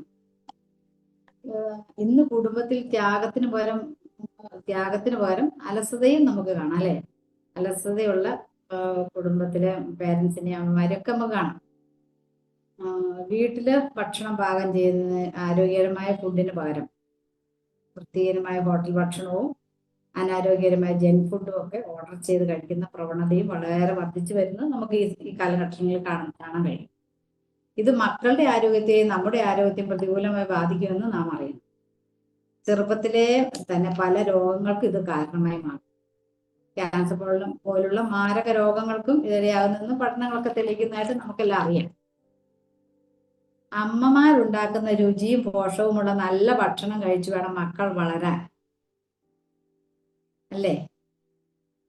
അമ്മമാരുടെ ഭക്ഷണത്തിന്റെ രുചി, അമ്മമാരുണ്ടാക്കിയ ഭക്ഷണത്തിന്റെ രുചി അവർ എത്ര വലുതായാലും മറക്കില്ല. അതുപോലെ മക്കൾക്ക് ഇഷ്ടമുള്ള ഭക്ഷണം ഉണ്ടാക്കി കൊടുക്കുന്നത് അമ്മയുടെ സ്നേഹപ്രകടനമാണെന്ന് നമുക്ക് ചിന്തിക്കാൻ പറ്റും, അല്ലേ? ഒരു കൊച്ചു വരുമ്പോൾ അവർക്ക് ഇഷ്ടമുള്ള ഒരു ഭക്ഷണം ഉണ്ടാക്കി കൊടുക്കുന്നത് അവർക്ക് ഭയങ്കര സന്തോഷമാണ്. അതുപോലെ നമ്മൾ വീട്ടിൽ എല്ലാ ഭക്ഷണ സാധനങ്ങളും മക്കൾക്ക് വീട്ടിൽ തന്നെ ഉണ്ടാക്കി അവർക്ക് എല്ലാ പോഷകങ്ങളും കിട്ടുന്നുണ്ട് ഉറപ്പുവരുത്തേണ്ടൊക്കെ ഉത്തരവാദിത്വം അമ്മയ്ക്കാണ്. നമ്മുടെ ഹസ്ബൻഡ് വാങ്ങിച്ചുകൊണ്ട് വരുമായിരിക്കും ചെയ്യുന്നത്. അത് വാങ്ങിച്ചുകൊണ്ടെല്ലാം വെക്കും. എന്നാൽ അത് ഉത്തരവാദിത്തത്തിൽ വൃത്തിയോടുകൂടി എല്ലാം ഉണ്ടാക്കി കൊടുക്കാന്നുള്ള ഉത്തരവാദിത്തങ്ങളൊക്കെ ചെയ്യേണ്ടത് അമ്മമാരാണ്. സഹായിക്കും, അവർ സഹായിച്ചൊക്കെ തരും നമുക്ക്. എന്നാലും അതിന്റെ വീട്ടിൽ ഈ അടുക്കളയിലെ കാര്യങ്ങളൊക്കെ നന്നായിട്ട് ചെയ്യാനായിട്ട് ശ്രമിക്കേണ്ടത് അമ്മമാരാണ്. അപ്പോൾ ആരോഗ്യമുള്ള ശരീരത്തിലാണ് ആരോഗ്യമുള്ള മനസ്സെന്ന് നമ്മൾ സ്കൂളിലൊക്കെ പഠിച്ചിട്ടുണ്ട്. ആരോഗ്യമുള്ള ഒരു ശരീരത്തിന് ആരോഗ്യമുള്ള ഒരു മനസ്സുണ്ടാവുള്ളൂ. മക്കളുടെ ആരോഗ്യം ഈ ആത്മീക ആരോഗ്യം പോലെ തന്നെ വളരെ പ്രധാനപ്പെട്ടതാണ് ഈ ഭൗതിക ആരോഗ്യം. ആരോഗ്യമില്ലെങ്കിൽ നമുക്കൊന്നും ചെയ്യാൻ കഴിയില്ല. ആരോഗ്യമുള്ള ഒരു ശരീരം ഉണ്ടാകണമെങ്കിൽ അതിന് വലിയ റോള് അമ്മമാർക്കുണ്ട്. അതുപോലെ നമ്മൾ ഒരു ഇന്റർവ്യൂവിൽ ഒരു ഡോക്ടർ ഇങ്ങനെ പറഞ്ഞിട്ട്, ആ ഡോക്ടർ 4 മക്കളുണ്ട്. ആ ഡോക്ടർ ഇങ്ങനെ 4 മക്കളെയും പിന്നെ അവരുടെ വീട്ടിലൊരു മെയ്ഡ് നിന്നാണ് ഭക്ഷണം ഉണ്ടാക്കുന്നത്. എന്നിട്ട് വെക്കേഷനൊക്കെ വരുമ്പോൾ ഈ മെയ്ഡിനെ കുറച്ച് നാൾ അവർ വീട്ടിൽ പോകാനായിട്ട് അനുവദിക്കും. അപ്പം ആ പിള്ളേർ അവരിങ്ങനെ ഭയങ്കര സന്തോഷമായിരുന്നു മെയ്ഡ് വീട്ടിൽ പോകും. കാരണം അമ്മയുടെ ഭക്ഷണം, ആ കുറച്ച് കാലങ്ങൾ അമ്മയെ ഭക്ഷണം ഉണ്ടാക്കി കൊടുക്കുന്നത്. അപ്പൊ ഇവര് മെയ്ഡ് പോകാൻ വേണ്ടി പ്രാർത്ഥിക്കുമെന്നാണ് അവരിങ്ങനെ പറഞ്ഞത്. അങ്ങനെ അമ്മയുടെ ഭക്ഷണം അത്രയും ആസ്വദിക്കുന്നവരാണ് മക്കൾ എന്ന് പറയാനാണ് അവർ പറഞ്ഞത്. അപ്പൊ നമ്മൾ ഓരോരുത്തരും മക്കൾക്ക് ഭക്ഷണം ഉണ്ടാക്കി കൊടുക്കുന്നത് വളരെ അവർ ആസ്വദിക്കുന്നുണ്ടെന്ന് മനസ്സിലാക്കി വേണം നമ്മൾ അത് ചെയ്യാൻ വേണ്ടി. അടുത്ത് നമ്മൾ ചിന്തിക്കുന്ന പോയിന്റ് എന്ന് വെച്ചാൽ പ്രാർത്ഥനയിൽ പോരാടുന്ന അമ്മ. പ്രാർത്ഥന നമ്മുടെ ഏറ്റവും വലിയ സാധ്യതയാണ്. പ്രാർത്ഥനയിൽ നമ്മുടെ ആവശ്യങ്ങളുടെ നടുവിലേക്ക് ദൈവത്തെ കൊണ്ടുവരിക നമ്മൾ ചെയ്യുന്നത്. പ്രാർത്ഥനയെ കുറിച്ച് ഇങ്ങനെ പറയാറുണ്ട്, നാം പ്രവർത്തിക്കുമ്പോൾ നാം തന്നെ പ്രവർത്തിച്ചുകൊണ്ടേയിരിക്കും. പ്രാർത്ഥിക്കാതെ നമ്മൾ ഓരോ കാര്യങ്ങൾ പ്രവർത്തിച്ചുകൊണ്ടിരിക്കും, നമ്മൾ തന്നെ പ്രവർത്തിച്ചുകൊണ്ടിരിക്കും. നാം പ്രാർത്ഥിക്കുമ്പോൾ ദൈവം പ്രവർത്തിച്ചുകൊണ്ടിരിക്കും. ഈ ലോകത്തിൽ പ്രാർത്ഥനയാണ് അമ്മയുടെ ഏറ്റവും വലിയ ആയുധം. ഒരമ്മ പ്രാർത്ഥിക്കുമ്പോൾ നമ്മുടെ പ്രശ്നം നമ്മുടെ കരങ്ങളിൽ നിന്ന് ദൈവത്തിന്റെ സർവശക്തന്റെ കരങ്ങളിലേക്ക് മാറുകയുള്ളൂ. അമ്മയുടെ പ്രാർത്ഥനയിൽ ദൈവം പലപ്പോഴും ചരിത്രം മാറ്റിയത് ശക്തന്മാരായ രാജാക്കന്മാരിലൂടെയല്ല, പ്രാർത്ഥനയിൽ മുട്ടുകുത്തുന്ന അമ്മമാരിലൂടെയാണെന്ന് ഹന്നയുടെ പ്രാർത്ഥന നമ്മെ ഓർപ്പിക്കുന്നു. ഹന്ന 1 ശമൂവേൽ 1:27-28 ഈ ബാലനായിട്ട് ഞാൻ പ്രാർത്ഥിച്ചു. ഞാൻ യഹോവയോട് കഴിച്ച അപേക്ഷ യഹോവ എനിക്ക് നൽകിയിരിക്കുന്നു. അതുകൊണ്ട് ഞാൻ അവനെ യഹോവയ്ക്ക് നിവേദിച്ചിരിക്കുന്നു. അവൻ ജീവപര്യന്തം യഹോവയ്ക്ക് നിവേദനായിരിക്കും. ഹന്നയുടെ പ്രാർത്ഥനയുടെ ഉത്തരമായിരുന്നു ശമൂവേൽ. ഈ കാലത്ത് നമുക്കും ഈ ഹന്നയെ പോലെ മക്കൾക്ക് വേണ്ടി പ്രാർത്ഥിക്കുവാനുള്ള ഉത്തരവാദിത്വമുണ്ട്. മക്കൾക്ക് വേണ്ടി എന്ന് പറഞ്ഞിട്ടുണ്ടെങ്കിൽ ദൈവത്തിന് പ്രയോജനപ്പെടുന്ന, സഭയ്ക്ക് പ്രയോജനപ്പെടുന്ന, അനേകർക്ക് പ്രയോജനപ്പെടുന്ന മക്കളെ നൽകുവാനും വളർത്തുവാനും കഴിയുന്നതിന് വേണ്ടി ഹന്നയെ പോലെ ഹന്നയുടെ ദൈവമാണ് നമ്മുടെയും ദൈവം. ഹന്നയെ പോലെ പ്രാർത്ഥിക്കാനും അത് ചെയ്യുവാനുള്ള ഉത്തരവാദിത്വം അമ്മമാരായ നമ്മൾക്കുണ്ട്. പ്രാർത്ഥനയിൽ പോരാടുന്ന അമ്മ കണ്ണുനീരോടെ വിതയ്ക്കുകയാണ് ചെയ്യുന്നത്. അപ്പോൾ നമ്മൾ ആർപ്പോടെ കൊയ്യുമെന്നാണ് ദൈവത്തിൽ വായിക്കുന്നത്. ഒരമ്മ ആത്മാർത്ഥമായി ദൈവസന്നിധിയിൽ മുട്ടുകുത്തുമ്പോൾ ഒരു തലമുറയാണ് ദൈവവഴിയിൽ രൂപപ്പെടുന്നത് നാം വരുന്നത്. അപ്പൊ പ്രാർത്ഥനയുടെ പ്രാധാന്യം പറയാനാണ് നാം ഇതെല്ലാം ചിന്തിക്കുന്നത്. കർത്താവ് യെരൂശലേം പുത്രിമാരോട് പറഞ്ഞു. യെരൂശലേം പുത്രിമാരോട് പറയുന്നത് നമുക്കും ബാധകമാണ്. ലൂക്കോസ് 23:28 യെരൂശലേം പുത്രിമാരെ, എന്നെ ചൊല്ലി കരയേണ്ട, നിങ്ങളെയും നിങ്ങളുടെ മക്കളെയും ചൊല്ലി കരയി. മക്കളുടെ ഗർഭധാരണം മുതൽ മക്കൾക്ക് വേണ്ടി പ്രാർത്ഥിച്ചു തുടങ്ങണം എന്നാണ് പറയുന്നത്. ഇവിടെ കർത്താവ് പറയുന്നത് നിങ്ങളെ ഓർത്ത് കരയുവിൻ. നിങ്ങളെ ഓർത്ത് കരയുക. ആദ്യം നിങ്ങളെയും നിങ്ങളുടെ മക്കളെയും എന്ന് പറയുന്നത്. നിങ്ങളെ ഓർത്ത് കരയുക എന്ന് പറയുന്നുണ്ട്. അപ്പൊ ഇവിടെ കരയുക എന്നുള്ളൊരു ദുഃഖം, വെറുതെ നമ്മളെ ഓർത്ത് നമ്മൾ കരയുക എന്നുള്ള ആ ദുഃഖം അല്ല ഉദ്ദേശിക്കുന്നത്. സ്വയമായ ഒരു ആത്മപരിശോധനയാണ് നമുക്ക് വേണ്ടത്. നമ്മളെ തന്നെ ഒന്ന് ആത്മപരിശോധനയാണ് നമുക്ക് വേണ്ടത്. നമ്മുടെ ജീവിതം ശരിയായ വഴിയിലാണോ? നമ്മുടെ കുട്ടികൾക്ക് നാം നൽകുന്ന മാതൃക ശരിയാണോ എന്നൊക്കെ നമ്മളെ തന്നെ നാം ഒന്ന് പരിശോധിക്കണം. അതാണ് നിങ്ങളെ ഓർത്ത് കരയാൻ പറയുന്നത്. നമ്മൾ ശരിയായ വഴിയിലല്ലെങ്കിൽ നമ്മുടെ മക്കൾ ശരിയായ വഴിയിൽ പോവുകയില്ല എന്നുള്ളതിന് ഒരു സംശയമില്ല. അപ്പം നമ്മളെ ഓർത്ത് കരയാൻ പറയുന്നത് നമ്മുടെ ഒരു ആത്മപരിശോധന നടത്തണം. പിന്നെ പിന്നെ മക്കളെ ഓർത്ത് നമുക്ക് കരയേണ്ട ആവശ്യം. ലഹരിക്കും അധാർമികതയ്ക്കും വിശ്വാസമില്ലായ്മയ്ക്കും അടിമപ്പെടുന്ന ഇന്നത്തെ തലമുറയെ സംരക്ഷിക്കാൻ അമ്മമാരുടെ പ്രാർത്ഥനയോളം വലിയ ആയുധമില്ല. നിങ്ങളുടെ മക്കൾ ദൈവമുമ്പാകെ അകന്നു നിൽക്കുന്നവരാണെങ്കിൽ കരയാൻ ഒട്ടും മടിക്കേണ്ട, കരയണം. മക്കളുടെ ഭാവിയെക്കുറിച്ചും കരിയറിനെ കുറിച്ചൊക്കെ നമുക്ക് ഭയങ്കര ഉത്കണ്ഠയല്ലേ. നമ്മുടെ ഈ ലോകത്ത് ജീവിക്കുമ്പോൾ നമ്മുടെ മക്കളുടെ ഭാവി എന്താവും, അവർക്ക് ജോലി കിട്ടുമോ, അവർക്ക് അവരുടെ ജീവിതം എന്താവും എന്നൊക്കെ നമുക്ക് ഭയങ്കര ഉത്കണ്ഠയുള്ളവരാണ് അമ്മമാരായ നമുക്ക്. എന്നാൽ അതിനേക്കാൾ ഉപരി അവരുടെ നിത്യതയെക്കുറിച്ച് ഉത്കണ്ഠപ്പെടാറുണ്ടോ, വ്യാകുലപ്പെടാറുണ്ടോ എന്ന് നമ്മൾ ഈ അവസരത്തിലൊന്ന് ചിന്തിക്കുന്നത് നല്ലതായിരിക്കും. മക്കൾ വളരുന്നതനുസരിച്ച് അമ്മമാരുടെ പ്രാർത്ഥനയുടെ തീവ്രതയും ഇങ്ങനെ വർദ്ധിക്കുന്നതായിട്ട് നമുക്ക് കാണാം. മക്കൾ കൗമാരത്തിലേക്ക് പ്രവേശിക്കുമ്പോൾ അവരുടെ പ്രശ്നങ്ങളും തീവ്രത ഉള്ളതായി തീരും അല്ലേ. കൗമാരത്തിലേക്കൊക്കെ പ്രവേശിക്കുമ്പോൾ മക്കളും അമ്മമാരും തമ്മിലുള്ള സംഘർഷമൊക്കെ നമുക്ക് അനുഭവിക്കുന്ന അമ്മമാരൊക്കെ ഇഷ്ടംപോലെ ഉണ്ട്. ലോകത്തിന്റെ സ്വാധീനം അവരുടെ മേൽ ഉണ്ടാകുന്നത് ഈ കാലത്തിലാണ്. ചിലപ്പോൾ അവർക്ക് വേണ്ടിയുള്ള പ്രാർത്ഥനകൾ നമ്മുടെ കർത്താവിന്റെ ഗത്സമന പ്രാർത്ഥന പോലെ രക്തം വിയർക്കുന്ന സന്ദർഭങ്ങൾ ഓരോ അമ്മമാരുടെ ജീവിതത്തിൽ ഉണ്ടാകാറുണ്ടായിരിക്കും. ഇപ്പോഴും എന്നെ കേൾക്കുന്ന ചിലരെങ്കിലും അങ്ങനെയുള്ള അവസ്ഥയിൽ കൂടെ കടന്നു പോകുന്ന അമ്മമാരുണ്ട് എന്ന് നമുക്കറിയാം. കടന്നുപോയി അതിന്ന് കഴിഞ്ഞ അമ്മമാരുണ്ട്, പോകുന്ന അമ്മമാരുണ്ട്. ഒക്കെ നമുക്ക് അറിയാവുന്ന കാര്യമാണ്. എന്നാൽ അങ്ങനെയുള്ള സന്ദർഭങ്ങളിൽ നമ്മളെ ആശ്വസിപ്പിക്കുന്ന കർത്താവിന്റെ കരങ്ങളെ നാം ഒരിക്കലും മറന്നുപോകരുത്. എബ്രായർ 13:5 നാം ഇങ്ങനെ വായിക്കുന്നു, ഞാൻ നിന്നെ ഒരു നാളും കൈവിടുകയിൽ ഉപേക്ഷിക്കുമില്ല. കർത്താവിന്റെ വാഗ്ദത്തങ്ങളെ വിശ്വാസത്തോടെ നമുക്ക് ധൈര്യപ്പെടാം. കർത്താവ് വാഗ്ദത്തങ്ങൾ വിശ്വസ്തനാണ്. അവന്റെ ആശ്വാസങ്ങളെ നമുക്ക് ആശ്രയിക്കാം. ഏത് സന്ദർഭത്തിലും എന്റെ കൃപ നിനക്ക് മതി എന്ന് പറഞ്ഞ കർത്താവിന്റെ കൃപയിൽ നമുക്ക് ആശ്രയിക്കാം. പ്രായോഗികമായിട്ട് നമ്മുടെ പ്രാർത്ഥനയെക്കുറിച്ച് നമ്മൾ കുറെ കാര്യങ്ങൾ കേട്ടു. അത് നമ്മൾ പ്രായോഗികമായിട്ട് നമ്മുടെ ജീവിതത്തിലേക്ക് കൊണ്ടുവരിക. അമ്മമാരെപ്പോഴും പ്രാർത്ഥിക്കുന്നവരാണ്.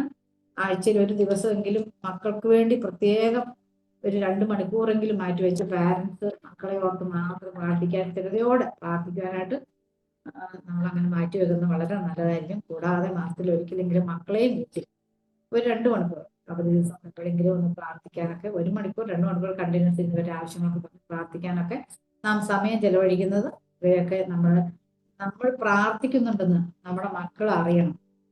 ഇവരെ ഓർത്ത് ഇങ്ങനെയുള്ള വിഷയങ്ങളൊക്കെ പ്രാർത്ഥിക്കുന്നുണ്ടെന്ന് നമ്മുടെ മക്കൾ അറിയണം. അങ്ങനെ അറിയുമ്പോൾ നമ്മുടെ പ്രാർത്ഥന അവരുടെ ജീവിതത്തെ സ്വാധീനിക്കാനായിട്ട് ഇടയാവും. മക്കളുടെ ജീവിതത്തിലെ പിന്നെ മറ്റൊരു കാര്യം നമ്മൾ ഈ പ്രാർത്ഥനയെ കുറിച്ച് ചിന്തിച്ചാൽ, മക്കളുടെ ജീവിതത്തിലെ പ്രശ്നങ്ങൾ മാതാപിതാക്കളെ തകർത്ത് കളയാനായിട്ട് പല മാതാപിതാക്കളും തകർന്നു പോകാറുണ്ട് മക്കളുടെ പ്രശ്നങ്ങൾ കാരണം. എന്നാൽ നമ്മുടെ രൂപാന്തരത്തിനായി ദൈവം ഒരുപക്ഷെ അനുവദിക്കുന്നതായിരിക്കുമെന്ന് നമുക്ക് ചിന്തിക്കാനായിട്ട് സാധിക്കും. നമ്മുടെ പ്രാർത്ഥനാ ജീവിതം ശക്തിപ്പെടാൻ അങ്ങനെയുള്ള പ്രശ്നങ്ങൾ വരുമ്പോൾ നമ്മൾ മുട്ടയെ തന്നെ നിൽക്കും. നമ്മുടെ പ്രാർത്ഥനാ ജീവിതം ശക്തിപ്പെടാൻ, അതുപോലെ നമ്മുടെ ക്രിസ്തീയ ഗുണങ്ങൾ താഴ്മ, കരുണ, ദയ, ക്ഷമ, സ്നേഹം, വിട്ടുവീഴ്ച എന്ന ക്രിസ്തീയ ഗുണങ്ങളൊക്കെ നമ്മൾ പലപ്പോഴും വളർന്നു വരുന്നത് ഇങ്ങനെയുള്ള മക്കളുമായിട്ടുള്ള ഏറ്റുമുട്ടൽ ഉണ്ടാകുമ്പോഴാണ്. അതുകൊണ്ട് പ്രതിസന്ധികളെയും പ്രശ്നങ്ങളെയും പോസിറ്റീവായിട്ട് കാണാനായിട്ട് നാം പഠിക്കണം. ഈ മക്കളുടെ ഇങ്ങനത്തെ പ്രതിസന്ധികളൊക്കെ നമുക്കൊരു പാഠശാലയായിരിക്കും മിക്കവാറും. മക്കളുടെ ഓരോ പ്രശ്നങ്ങളും നാം അഭിമുഖീകരിച്ച് ആ പ്രശ്നങ്ങൾ പരിഹരിക്കപ്പെടുമ്പോൾ നാം പഠിക്കുന്ന പാഠങ്ങളുടെയും നമ്മിൽ വരുന്ന രൂപാന്തരത്തിന്റെയും മൂല്യം വളരെ വലുതായിരിക്കും. നാം ദൈവത്തെ അടുത്തറിയുന്നതും അവന്റെ കരുണയും വിശ്വസ്തത അനുഭവിച്ചറിയുന്നതും ഇങ്ങനെയുള്ള അവസരങ്ങളിലായിരിക്കും. 1 കൊരിന്ത്യർ 10:13 മനുഷ്യർക്ക് നടപ്പില്ലാത്ത പരീക്ഷ നിങ്ങൾക്ക് നേരിട്ടിട്ടില്ല. ദൈവം വിശ്വസ്തൻ, നിങ്ങൾക്ക് കഴിയുന്നതിന് മീതെ പരീക്ഷ നേരിടുവാൻ സമ്മതിക്കാതെ നിങ്ങൾക്ക് സഹിപ്പാൻ കഴിയുന്നതിന് പരീക്ഷയോടുകൂടി അവൻ പോക്കുവഴിയും ഉണ്ടാക്കും. അതുകൊണ്ട് തളർന്നു പോകാതെ വാഗ്ദത്തങ്ങളിൽ ആശ്രയിച്ച് നമുക്കിരിക്കാം. നമ്മുടെ മക്കളെ പ്രാർത്ഥനയിൽ പൊതിയുന്നവരായിട്ട് നമുക്ക് ഇരിക്കാം. അടുത്തതായിട്ട് നമ്മൾ ചിന്തിക്കുന്ന മാതൃകയുള്ള അമ്മയെ കുറിച്ചാണ്. നമ്മുടെ ജീവിതം വാക്കുകളെക്കാൾ വളരെ ശക്തമാണ്. അമ്മമാരുടെ ജീവിതം വാക്കുകളെക്കാൾ ശക്തമാണ്. മാതൃകയുള്ള അമ്മ എന്നത് പൂർണ്ണതയുള്ള അമ്മ എന്നല്ല കേട്ടോ. ഒരിക്കലും നമ്മളാരും പൂർണ്ണതയുള്ളവരല്ല. എന്നാൽ ദൈവത്തിൽ ആശ്രയിച്ച് ദിനം പ്രതി ദൈവീയ മൂല്യങ്ങൾ വളരുവാൻ ആഗ്രഹിക്കുന്ന ഒരമ്മയാണ് മാതൃക. ഒരമ്മയുടെ ജീവിതം മക്കൾ വായിക്കുന്ന ആദ്യ പുസ്തകമാണെന്ന് നമ്മൾ കണ്ടു. ഇന്നത്തെ സമൂഹം തെറ്റായ ജീവിത മാതൃക കൊണ്ട് നിറഞ്ഞാണ്. അതുകൊണ്ട് തന്നെ എല്ലാ മേഖലയിലും മാതൃകയുള്ള ജീവിതം വളരെ അനിവാര്യമായിട്ടിരിക്കുന്നു. അത് അമ്മമാർക്കാണ് ചെയ്യാൻ കഴിയുന്നത്. ദൈവിക മൂല്യങ്ങളായ സത്യസന്ധതയും താഴ്മയും ക്ഷമയും വാക്കുകളിലൂടെ മാത്രമല്ല, ജീവിതത്തിലൂടെയാണ് അമ്മ മക്കളെ പഠിപ്പിക്കുന്നത്. അമ്മയുടെ മാതൃകാപരമായ ജീവിതവും ഇടപെടലുമാണ് ഒരു കുടുംബത്തിന്റെ ഐക്യത്തിന്റെ കേന്ദ്രം. കുടുംബത്തെ ഐക്യത്തിൽ സൂക്ഷിക്കുക എന്നുള്ള ഈ അമ്മമാരുടെ ഉത്തരവാദിത്വമാണ്. മക്കളെല്ലാവരും കൂടെ ചേർത്ത് നിർത്തി ഐക്യത്തിൽ സൂക്ഷിച്ചു കൊണ്ടുപോകേണ്ട വലിയ ഉത്തരവാദിത്വം അമ്മയ്ക്കുണ്ട്. മക്കൾ ഓരോരുത്തരും വ്യത്യസ്ത സ്വഭാവമുള്ള മക്കളാണ് നമ്മുടെ വീട്ടിലുള്ള, അല്ലേ? ചിലർ ആകർഷണീയമായിട്ട് പെരുമാറുന്നവരായിരിക്കും, ചിലർ മറ്റൊരു അന്തർമുഖരായിരിക്കും. അങ്ങനെയൊക്കെ ഉള്ള ചിലപ്പോൾ നല്ല കഴിവുള്ളവരായിരിക്കും, ചിലപ്പോൾ കളറ് കുറഞ്ഞവരായിരിക്കും. അങ്ങനെ പല മക്കളായിരിക്കും നമ്മുടെ മക്കൾ. അങ്ങനെ പല വ്യത്യസ്ത സവിശേഷതകളുള്ളവരായിരിക്കും. എന്നാൽ മക്കളെ അവരുടെ പ്രത്യേകത കൊണ്ടല്ല നാം സ്നേഹിക്കേണ്ടത്. ദൈവം നമുക്ക് നൽകിയ മക്കളെ ഒരുപോലെ സ്നേഹിക്കാനും കരുതുവാനും കഴിയണം. ഒരേപോലെ മക്കളെ എല്ലാവരും ഒരേപോലെ സ്നേഹിക്കാനും കരുതാനും കഴിയണം. ഈ മേഖലയിൽ നമുക്കൊരു മുന്നറിയിപ്പാണ് ഇസ്ഹാക്കിന്റെയും റിബേക്കയുടെയും കുടുംബജീവിതം. മക്കളെയല്ല, അവരുടെ ചില പ്രത്യേകതകളെ ഇഷ്ടപ്പെട്ട മാതാപിതാക്കൾ അവരെ പങ്കിട്ടെടുക്കുകയും അത് ആ കുടുംബത്തെ ശിഥിലമാക്കുകയും ചെയ്യുന്നത് നമ്മൾ ദൈവത്തിൽ കാണുന്നുണ്ട്. നാം നമ്മുടെ എല്ലാ മക്കളെ ആൺപെൺ വ്യത്യാസമില്ലാതെ അവരുടെ കുടുംബങ്ങളെയും ഒരുപോലെ കാണുവാനും സ്നേഹിക്കുവാനും നമുക്ക് കഴിയും. ആൺപെൺ വ്യത്യാസമില്ലാതെ ഒരുപോലെ കാണാനായിട്ട് അമ്മമാരായ നമുക്ക് കഴിയണം. കുടുംബത്തിലുള്ള എല്ലാവരും ഒരുമിച്ച് നിർത്തുന്നതും അമ്മയുടെ വിവേകവും ത്യാഗവുമാണ്. വളരെ ദൈവകൃപ ആവശ്യമുള്ള ഒരു മേഖലയാണ് എന്ന് എല്ലാവർക്കും അറിയാം. ദൈവത്തിൽ ആശ്രയിച്ചെങ്കിൽ മാത്രമേ നമുക്ക് ഇങ്ങനെയുള്ള ഒരു മാതൃകകൾ ജീവിക്കാൻ സാധിക്കുള്ളൂ. ഐക്യമുള്ള കുടുംബത്തിന് അമ്മയുടെ റോൾ വളരെ പ്രാധാന്യമുള്ളതാണെന്ന് നമുക്ക് അനുഭവത്തിൽ നിന്ന് തന്നെ അറിയാം. അമ്മയുടെ ശ്രേഷ്ഠ ദൗത്യത്തെ കുറിച്ച് 5 കാര്യം വിശദമായിട്ട് തന്നെ നാം ചിന്തിച്ചു. നല്ല അമ്മ ദൈവഭക്തിയുള്ള അമ്മയായിരിക്കും, ദൈവവചനത്തിൽ മക്കളെ അഭ്യസിപ്പിക്കുന്ന ആളായിരിക്കും, ത്യാഗം സഹിക്കുന്ന അമ്മയായിരിക്കും, പ്രാർത്ഥനയിൽ പോരാടുന്ന അമ്മയായിരിക്കും, മാതൃകയുള്ള ജീവിതം നയിക്കുന്ന അമ്മ. ഈ മഹത്തായ ഈ അമ്മ എന്ന പദവി ദൈവം നമ്മെ ഏൽപ്പിച്ചിരിക്കുന്ന ഒരു വിശുദ്ധ ദൗത്യമാണെന്ന് ഓരോ സഹോദരിമാരും ചിന്തിക്കേണ്ടതാണ്. ദൈവം സ്ത്രീയായ എന്നെയും നിങ്ങളെയും ഒരു വലിയ ശുശ്രൂഷയാണ് ഏൽപ്പിച്ചിരിക്കുന്നത്. സ്ത്രീകളെ ദൈവം എന്നെയും നിങ്ങളെയും നമ്മളെ ഒരു ശുശ്രൂഷയാണ് ദൈവം ഏൽപ്പിച്ചിരിക്കുന്നത്. ഒരമ്മയുടെ മടിയിൽ നിന്നാണ് വിശ്വാസവും സ്വഭാവവും പ്രാർത്ഥനയുടെ ആദ്യ പാഠങ്ങളും ആരംഭിക്കുന്നത്.